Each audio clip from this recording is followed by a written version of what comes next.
Mansuur Jamaalillee si dubbisnaa maaliif jedhanii turani. Namni jireenya akkanallee jiraata rabbii isaatiif alhamdulillah hin jedha adaan jedhe wallahi laazim. Alhamdulillah biyya takka rakkate. Namni baay'een hin bilbilaa jedheen eenyutu si bilbilee. Gariin irraa umurii maaniin faa gadhiisa. Hin beekuyyuu namaan hin beekni ture baay'ata.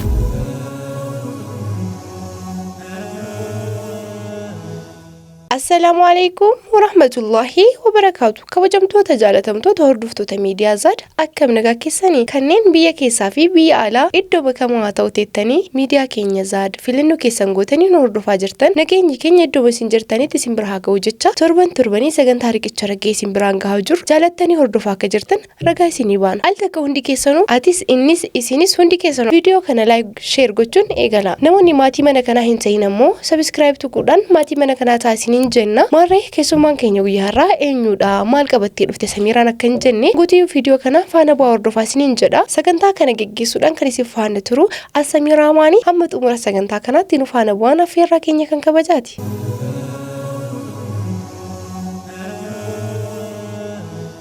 Hayya assalamu alaikum warahmatullahi wabarakatuh. Waalaikum salaam warahmatullahi wabarakatuh. Studio keenyatti yeroo lammaffaadhaaf affeerraa keenya kabajee waan argamtee faana dhufu akkasuma ammoo galatoomi. Silii galatoomaa waan weetaniif rafaa galatarra. Nulee galatarraa jennee kana durallee hedduun keenya anas dabalteetti hordoftoonni keenya wal beeyna. Garuu namoonni guyyaarraa kana yeroo jalqabaa viidiyoo kan keenya kana ilaalaa jiranii keessummaan keessa eenyu kan jenne maqaa kan kennutu qibra darbime. Indiyaa Abarraa jedhama. Indiyaa Abarraa jechuun nama kanaan dura sagantaa riqicha raggee irratti yeroo gaawaa dura affeeramee nu wajjin gaaffii deebii taasisne seenaa kan keerraallee waa dhageenye hawaasni kunillee itti dhagaamee waa dudubbataa turanidha. Yeroo lamaffaaf ammoo istuudiyoo keenyatti si affeerree jirra. Namni kana dura viidiyoon isin jala darbe of duba deebitanii Indiyaa Abarraa jechuun eenyudha waan jedhu san sagantaa isa dura darbeerraa ilaaluu dandeessanii har'a ammoo maaliif waamtanii maaliif irra deebitanii affeertanii maaliif ka jedhu kana deebii isaa hamma xumuraatti nu faana bu'aatii hordofaa isiniin jenna. Kallattii wangere keessummaa keenyaatti isin dabarsa. Ayyee Indiyaa nagaa akkami jiru maal fakkaatti? Alhamdulillah nagaadhaan wallahi nagaa qabna siin dhuge. Wanni guddoon ilmi namaa barbaadu nagaa tana wanni martuu nagaa booda dhufti waan ta'eef kana dura sagantaa keenya irratti affeerree waan tokko wajjin dubbataa turre guyyaan boo'ichaa darbee har'a tarii kolfuuf ta'ee irra deebinee boo'uuf ta'ee hin beenu waa wal agarree fi walumaan laallaa sanaa akkamimee viidiyoo gadhiifamee laaltee maaltu si dhagahame. Namni baay'inaan giddeessu hin jira wallahi baay'inaan rifatees hin jira waan ta'eef galatuumaa jedhaanii nama naa giddeellee nama naa rifatee baay'ee wanni jirellee. Galatuumaa jedha wallahi hedduu sin jaaladha. Maalifiyyuu namni tokko walii rifatu numa jiru eenyummaan waan ammoo namni qabatamaan dhufeellee na dubbise waan jiruuf iddoo hawwee nama na bira dhaabatee na dubbisuyyuu. Nama beelahee jedhaa turtee gaafa sana. Beelahee dhiibbadhee jira baay'ee rakkadhee waan aan keessa hin darbine hin jiru waan ta'eef waa guddaa keessa darbe. Baqa alhamdulillah amma garuu hedduu tokko hin gammade akka waan obboleeyyan haadhaaf abbaa kiyya argadheetti. Argattee jirta. Baay'ee gammade waan ta'eef baay'eetti gaddee wayita sanitti namni nu furaa dhabuu kiyyaayyuu baqa duniyaarra namni na bira dhaabatu osoo dhukkubee ana dhukkubee mucaa kana nama naa qabu baqa wahii baay'ee waan natti dhiphateef wallahi hedduu gammade amma namni na waliin rifatee baqa na waliin dhaabachuun kun hedduu gammade galatuumaa jedha. Nulee jazaakumullahu khairan jennee jira namoota sagantaa kana hordofanii miira gaafa sannu keessa baanii arganiif hunda keessanii nu galatoomaa ulfaadhaa jennaani rabbi akka isaanii rifattanitti isin yaa rifatu jennaan. Waan tokko kaastee turte gaafa sana beelli kiyya guddaan nyaata miti dhugaatii miti nama akkam bultee akkam ooltee maali ooltee eessa ooltee naan jedhu suuqaa ittee turte amma immoo argatteerta laata namoota akkasiin jedhan. Alhamdulillah namni dhufeellee na dubbiseellee deemuun jira. Isinillee na bira dhaabbattanii na waliin akka haadha abbaa dhuftanii galgala ganama na dubbisaartanii. Wallahi namni dhufeellee na dubbisee ammallee na naannahee na dubbisuun jira. Alhamdulillah qabeenyarra namatti gammada.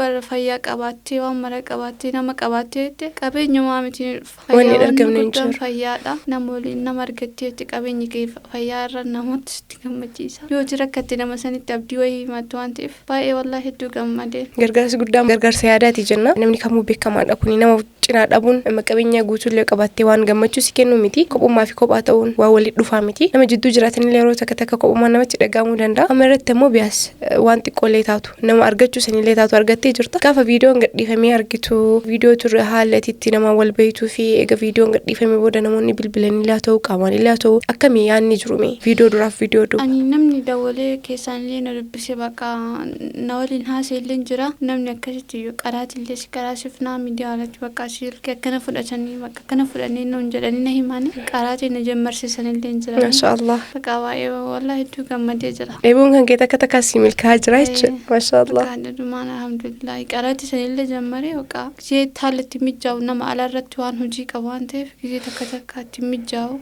gisee arganitti na qaraasisan. Mashaallah.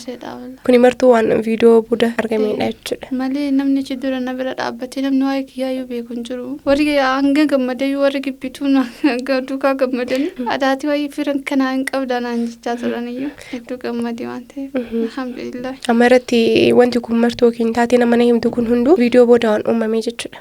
Waan viidiyoo boodaati malee jiru booda namni tokko kana bira dhaabbatu hin jiru. Gaafsan immoo seenaa kan kee guutuu dhagee yookiin dhageenye turre waan ta'eef martuu nama hin qabu jechaa keetti nama hundaa ka gaddisiise nama dhabuu caala immoo wanti dhaba ta'e hin jiru dachee kanarra rabbiin qabaatanii rabbiin biratti namni akka namaatti waan nama barbaachisuuf nama dhabuun beela caalu sababa san obboleewwan kan keenya baay'een bilbilanii bilbila keenya gaafataa turanii keessaafuu dubartiin takka baay'ee bilbiltii na gaafataa turte boodarra bilbila kan kee dabarsee kenneefi isaan natti fakkaata namni amma irratti qaraatii sanillee si qaraasisaa jiru rabbiin jazaa keessan jannata olaantutti haa kafalu jennaani asumaanuyyuu mee wanti addaa hanga amma viidiyoon gadhiifame booda namoonni isin eegiin kasii bilbilaan fa'aa jiru laata?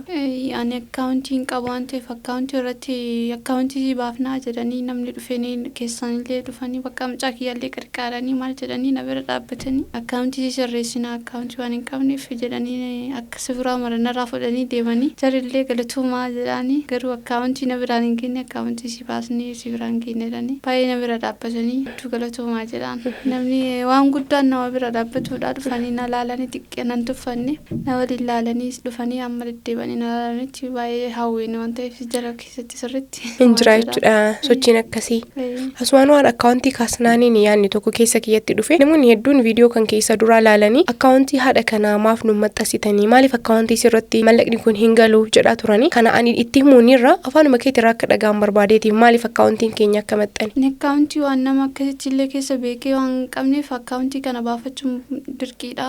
Gisee sanitti ammoo akkaawuntii si baafnedhani amma jarillee waan hojii mootummaa waan ta'eef walgahii waltajjii naamni waan deemaniif ittiin tole taa'aa natti fakkaata. Bakka akkaawuntii si baafnee si fiinanaan jedhanii suuraa fudhatanii jiranii. Akkaawuntii baafachuudhaaf ammoo waraqaa eenyummaa kan hin qabne kana dura natti himtee turte waraqaa eenyummaa argachuudhaaf waraqaa eenyummaa gandaa qabaachuu qabda. Waraqaa eenyummaa gandaa hin qabaatiin naashinaal ayidiin baafatamu. Naashinaal ayidiin qabaatiin ammoo akkaawuntiin baafatanii tariitii akkaawuntii dhabuun kan keessaa sababoota kanarraa ta'uu danda'a jedhee yaada. Asirratti wanti hawaasni guddaan beekuu qabu akkaawuntii isaanii irratti osoo galee nu hundaafuu gammachuu kenna. Akkaawuntii keetii irratti osoo si galee wanti ati argattellee dhabdullee si biratti yoo galee keeriidha. Nu immoo gama keenyaan yeroo sanii deeggarsi qabatama yeroo san haatantama sanitti waa si barbaachisuuf yeroo itti kennuu hin barbaanne namoonni si gargaaruu danda'anillee gama sanii si gargaaruu danda'anii si gargaaraas jiranii si gargaaruufis jiranii caalatti immoo akkaawuntiin kee jiraatee asirratti gargaaramtee nuufis isaaniifis nus qulqulluu taanaa gaafsan hawaasni kunis sodaa nurraan qabaatu atis waan kan kee wanta gara silaa oolfachuu qabduuf akka oolfachuu qabdu irratti oolfatta ture namoonni gama kanaan gaafii kaasaa turtan asumaanuu haati keenya kun akkaawuntii waan hin qabneef waraqaa eenyummaa qabanii waraqaa eenyummaa qaban immoo akkaawuntiin hin bahu akkaawuntii hin qabaatiin immoo gargaarsi irraa dhaabata gargaarsa dhaban jechuun immoo haala keessa jiran irra turuu jechuudha. Kanaafuu furmaanni dhumaa nuti qabnu akkaawuntii kiyya yookiin immoo akkaawuntii dhuunfaa keenya maxxansinee akkaawuntii sana irratti mallaqni isaanii guuramuudha. Sababa kanaaf akkaawuntii isaanii kan maxxansinee fi hayyama isaan gaafanneeti hayyamaa ta'uu keessanillee asumaan ifa jechuudha hawaasa bal'aadha. Akkaawuntii keenya irratti mallaqni galaa ka ture galaas jira ilaa ammaa tanallee galchaa turanii akka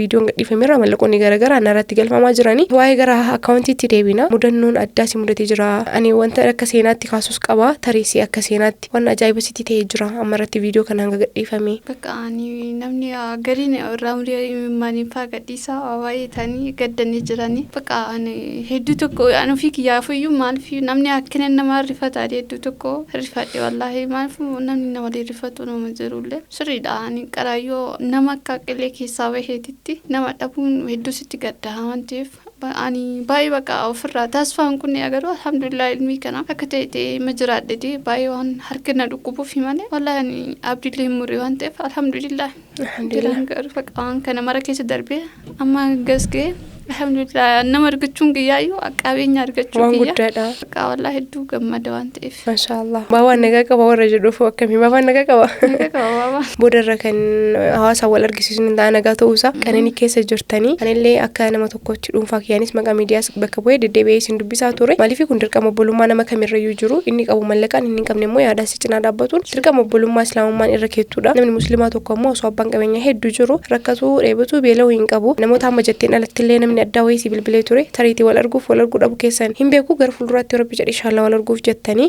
namni baay'een hin bilbilaa jedheen eenetu si bilbilee nama kana ammoo dhoyte akkasii inshallah wal arguun keenya noolu jettee akka hawaasa kanatti himtu barbaada. Raawwada waliin turanii. Eenyudha? Mansuur Jamaalillee si dubbisnaa maaliif jedhanii turanii ammaaf natti hin tolle rakkoon qabaaf sharanaan jedhanii kaleetu maadhaan isaaniillee. Namni hin eegne jechuun ana akka kiyyatti hin eegne. Mashallah. Kesedanii turanii kaleetu maa jedhaan isaaniillee. Mashallah viidiyoo su sadarkaa san deemee jira jechuudha. Inshallah Mansuur Jamaal si bilbiluun isaa nuuf iyyuu waan addaati waan nu gammachiisu. Mansuur nama gaarii nama qabeenya qabuun keerii dalagatu rakkataa cinaa dhaabbatu namoota gargaaruudha. Har'a irratti ammoo si viidiyoo kan kee ilaales gama biraatiin isaa ta'uu si argatee jira. Bilbila kan kee barbaadee argatee si bilbiluun waan guddaadha nuuf amma irratti. Inshallah amma irra biyya ormaa jira tarii gafa gara biyyaatti galee wal arguun hin oolu inshallah. Nama kana gadhaabuun jabeessuun gargaaruun si jirra si cinaa jirra jedhanii si cinaa dhaabbatuun saa kana irratti waan wal gaafachisuu miti. Daa'ima harkaa qabda dhuunfaa keetiitti lubbuu tantee jireenya barbaachisa. Jireenya kana ammoo kophaa kan kee dhibame yookiin ammoo ofii keetii waan keessa baatu miti. Sanirraanuu harki kan inni bitaa kuni caba qaba. Sababa kanaaf tarii dalaguu dandeettu kamiyyuu waan silaa ulfaatina qabu kaasuu yookaan wantoota akka sochiin garaagaraa suni sitti ulfaachuu danda'a. Kana wal qabatee gargaarsi ammallee akkatti fufu abdii qabna isinirraallee. Har'a ammoo iddoo kanatti waa malee si waamne ani Indiyaa namoonni tokko Kaanaadaarraa biyyoota Arabaarraa biyyoota Ameerikaa garaagaraarraa mallaqa ergaa turanii mallaqni kun ammoo bifa amaanaatiin ana bira jira. Namoonni illee dhuunfaan nama tokko osoo hin ta'in nama lama osoo hin ta'in nama sadiin fa'aa mallaqa muraasa walitti buusanii amaanaa ebaluuti jedhanii nama sadii nama lamaan natti ergaa turanii waan kana ammoo dirqama si biraan gahuu qaba. Jalqaba irratti akkaawuntiin waan hin qabneef mallaqa kana guutuu baasee yoo si kenne tariitii akka itti wayirra kaattu yookiin ammoo namni bira keettu amaanaadha waan ta'eef anaaf jiraachuu dhabuu danda'a. Tariitii yoo namni akkaan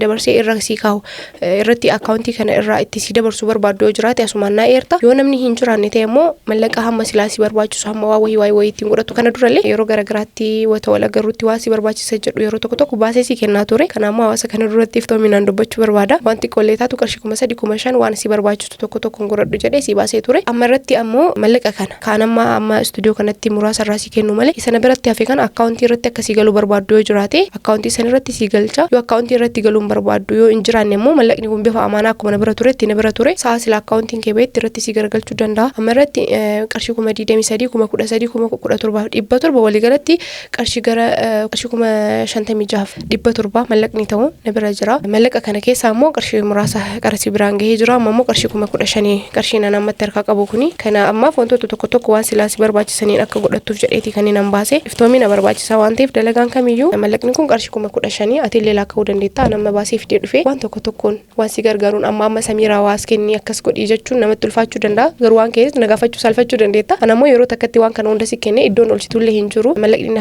isaa fi kanammoo akkaawuntii irratti si galchuu barbaaddu irraati natti himta. Yoo hin jiraanne ta'e immoo isa kana hodhuuti isaa fi walumaan irratti mari'annaa hawaasa fuulduratti. Waan tokkoof si gargaaruu danda'a. Qarshii 15,000 kun Rabbi jazaa deebi'uu fi warra si waan kana si arjoomeef illee asuma wanti an barbaadu akka ati kaastu barbaadu hawaasa kana duratti akkaawuntiin nama irratti si galchuu danda'u yoo jiraate na himi. Yoo hin jiraanne ammoo bifuma amanaa na bira turuu danda'a mallaqni kan kee. Akkaawuntii waan hin qabne faaga akkaawuntiin kee na bahutti simarraa ta'uu malee akkaawuntii anna malee akkasitti nama waan hin beekneef simatti amaanaa kennudha. Amaanaan sima malee maraayyuu siin nageetti waan maraayyuu ta'e sima. Kanaaf wanti shakkitan hin jiru jedhaan hawaasaan jechuudha. Rabbi jazaa isaanii adeebuu warra na bira dhaabbatellee amiin. Faadhaa rikkataadha waan jedhuun hin qabu garuu salaati du'aayiidhaan godhaa. Dhugaadha. Nullee gama keenyaan akka miidiyaatti illee wanti guddaan hawaasa kanaaf yookiin ammoo nama asitti affeerruuf gochuu dandeenyu ofii keenya baasnee hawaasa kana wajjin wal qunnamsiisuudha. Sana booda hawaasni ammoo gahee isaa hin beeka waan ta'eef waa silaa gochuu qabu kamuun godha. Kana dabalata gaafa jalqaba wal arginu ana waan mudatee jira. Mudannoo kana kaasuu malee bira darbuun barbaadu. Ana haadha baabaa jechuun mucaa kee miteeniyatu jira. Achi booda nuti teennee haasaa turre. Wanti ana hawaasa kanarraa dinqisiifadhu iddoo kana. Rakkataa keenya eessumattuu bira darbuun barbaadanii. Achi booda namni nu cinaa taa'ee daa'ima harkaa qabatee jiru tokko maqaa isaanii yaadadhu. Jechuun yeroo saniif wal barree jira amma yaadadhu. Yeroo ati seenaa keenya himtee teettee boottu tulaalanii maal taatee maal jedhanii na gaafatanii anillee akkana waan akkana keessa tartee namni sun muslima daa'imni nama saniitii fi daa'imni Indiyaa hojii taphataa turanii achi booda maaliif bootti maal taateetii mana hin eegasii akkana jedheen yeroo tumu yeroo san akkaawuntii gara qarshii 5,000 dabarsanii waliin beeynu isiin beekanii anan beekanii qarshii 5,000 yeroo san dabarsanii akkaawuntii keessa galchanii anillee yeroo san bahee iteen miidhaan baasee Indiyaadhaa kenne mana kiraa kana hundaayyuu kan waggaa isaa tokko galamaa yoo Rabbi jedhe sirraa cufna jedhaniiti warra amma buukii baasuudhaaf olii gadi jedhan kana jechuudha. Rabbi jazaa isin haa deebi'u. Islaamni beekee firoomaan gosoo uumamaan oromummaan maalumaan nama gargaaru islaamni islaamummaa fi islaamummaa qofaan nama gargaara rakkina bira darbuu hin danda'u wallahi nama san ajaa'iba hangaarraa tana ajaa'ibsiifataa jira gaafa sanirraa jalqabee haala aga ammaa tanaatti hindiyaan guyyaa takka rakkatteen beektu aanatu itti dhiyeenyaan beeka yoon dogongorellee nasirreessuun dandeetta hindiyaa akkas nullee deddeebinee qaamaan wal argaa turre ilaa ammaa tana guyyaa har'aa kanallee wal argaa turre haala jireenya hindiyaan keessa jiraaturraa waan tokko isinii kaasuu barbaada hanga gargaarsi kun biran ga'initti anillee waan muraasa qofa saamni sallee iddoo tokko walitti qabee waan bu'aarrasii oolu gochuu waan barbaade walitti qabeen kenninee fi waan tokko waan ittiin daa'imaaf ufiif wayin bitattu qofa ture manni isheen keessa galtu qorqorroodha qorqorroo san keessatti ammoo wallahi baay'ee haala nama ulfaatu keessa jiraatti tariitii gara fuulduratti mallaqni kana booda dhufu yoo jiraate iddoo isheen jiraattu irra dhaynee qaamaan achitti kennuu fi dandeenya haala sanillee arguu dandeettanii gaafa qaama mana isii dhaqee arguu wanti na dhagaame tokko yoo jiraate namni jireenya akkanallee jiraata rabbii isaatiif alhamdulillah hin jedha adaan jedhe wallahi laazii jechuun namni yeroo baay'ee qananii qofa keessa jiraatu alhamdulillah baay'isa hindiyaan garuu rakkina keessa rakkina ulfaata namni yaanne mana asiif asiin bubbisu ka gubbaan gadi bubbisu jalaan gara maraan bubbisu keessa teessee kanaafuu haadha kana cinaa dhaabbannu rakkina isiin keessa jirtu kana haa baasnu mana nagahaa keessa mana boqonnaa qabu keessa mana ho'aa keessa akka kamiyyuu jiraachuu hin dandeetti kun immoo deeggarsa keessanii ka ta'u waan ta'eef kaawuntii dhuunfaa kanarratti galchuu hin dandeessanii isin warroonni waan kana gootan iyyafatanii turtan bilbilaa fi turtan maalirra geettee jettaniin manattillee deddeebi'anii dhufanii wanta akka uffataa wantoota akka nyaataa wantoota akka dhugaatii si fidaa turanii wantoota kanatti ari'atii dagachuu dandeetta baabushiin dhufee jira mee akkamii gargaarsi manatti sadarkaa manatti akka hadiyyaatti wantoonni si ergaman jiru jechaa dhaga'ee ture. Hin beekuyyuu namaan hin beekni ture baay'ataa waan ta'eef dhufanii nu dubbisanii maal jedhanii ka uffata sanaa fiduu hin jira kaananis illee afaa kiyyaawitu hin jira daayiperii illee qabatanii hin jiran. Maashaallah.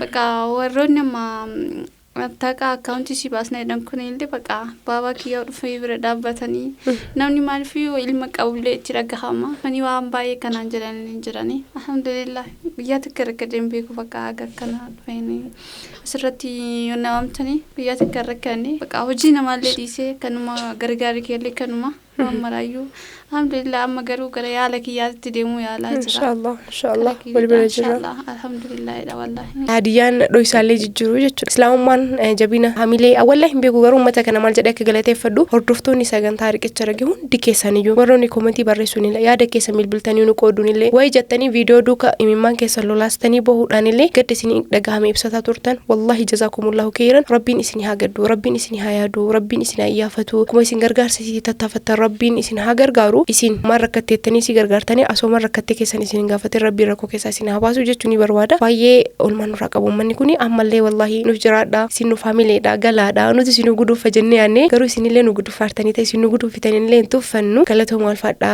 ammallee viidiyoo kana laala haadha teenya immoo cinaa dhaabbannu haa gargaarru isin jechuu barbaada baay'ee hindiyyaa wanni takkittiin osoo isin gaafanne bira darbuun barbaanne dhibbaan hedduun islaamummaa keessaa gadhufti sirra ga'ee baay'inaan abbaa manaa keetii wal qabata hanga viidiyoon kun gadhiifamee firoottan isaa ta'u isa haa ta'u namoota naannoo isaa jiranis haa ta'u namni bilbilee si dubbisee waan xiqqeessartu si iyyafatee jira laata. Namni akkasitti na iyyafatee maal jedhan jiru gara sanitti silkilee waan hin qabneef innis waan miidhaa waan baay'ee waan irraan ga'eef qaan kutadhee ilmi kiyya guddisuu gara ilmi kiyya guddisuu deebi'e waan ta'eef wanta garas inumaa iyyaanne illee hin jiru. Hanga viidiyoon gadhiifamellee iyyafannoon gama sanii hin jiru baay'ee xiqqaadha jechuudha. Namni bilbilee waan hamtuu siin jedhu of yaalee jira. Na bira hin jiru akkasii amma akkasii kan jedhan jiru. Jajjabiinumaa jechuudha gaba maraanoonni jiru. Mashallah rabbiin gasiyaadha waan malee rabbiin dheebuu diiniyaati qabdu san jalqabbii irra jirta qaraa jirta ofiifis ilma keefis nama gahu ilmiin kan keesiifis ilma keefis kan gahu rabbi haa godhu jenna nuti ammoo akka miidiyaatti yeroo kamuu waan silaa qabnuun yaadaanis qaamaanis waan si bira dhaabachuu qabnu kamiinuu si bira jira inshallah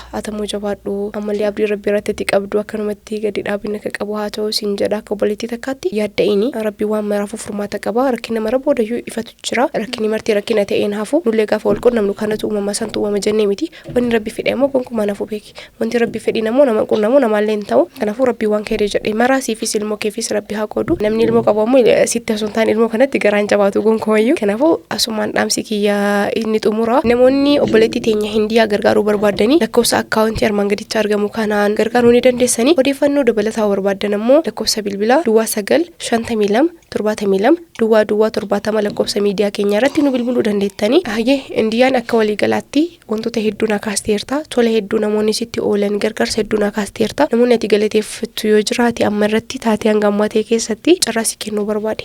namoonni galateeffatu barbaadna amma wanni kan gaafuma awwal wal argine waliin na bira dhaabbachuuf baay'ee ittisannoo waliin cinqaban baay'ee namni tokko na waliin cinqamaa ture namni birrii 5,000 naa baasan suni guyyaa jalqabaan asii wal agarru jalqabaa sanarratti bakka hagammaatittis bakka isaanuma namaanis kawan na barsiisanillee isaanumarraaniyyi bakka namni naannoo amma dhufee na dubbisu kun hundi sababa isaanii irraayi malee nama biraa irraayi ni miti baay'ee galatoomaa jedha ishillee rabbi jazaa ishee adeemu Samiraa jedhamti Samiraa intala waaleeti maqaa kiyya qabdi bakka silkii kiyya miidiyaa irraa fudhatte ittuma eegasii dawwalte kana naan jettee himoodhaan na dubbiste bakka si karaa isaatii kana irratti kan arti tole naan jettee annate tolaa mucaa kiyya waliin ta'a isaatii kana qaraati yeroo kamiyyuu jedheni rabbi jazaa ishee adeemu jedhaan rabbi irraayi malee isin ofii kiyyaa osoo hin ta'e jazaa rabbumarraa argatan malee ilma namaarraayi miti jazaa isaanii adeemu malee isaatii waan danda'e jazaa deebuu ofii hin danda'u waan ta'eef.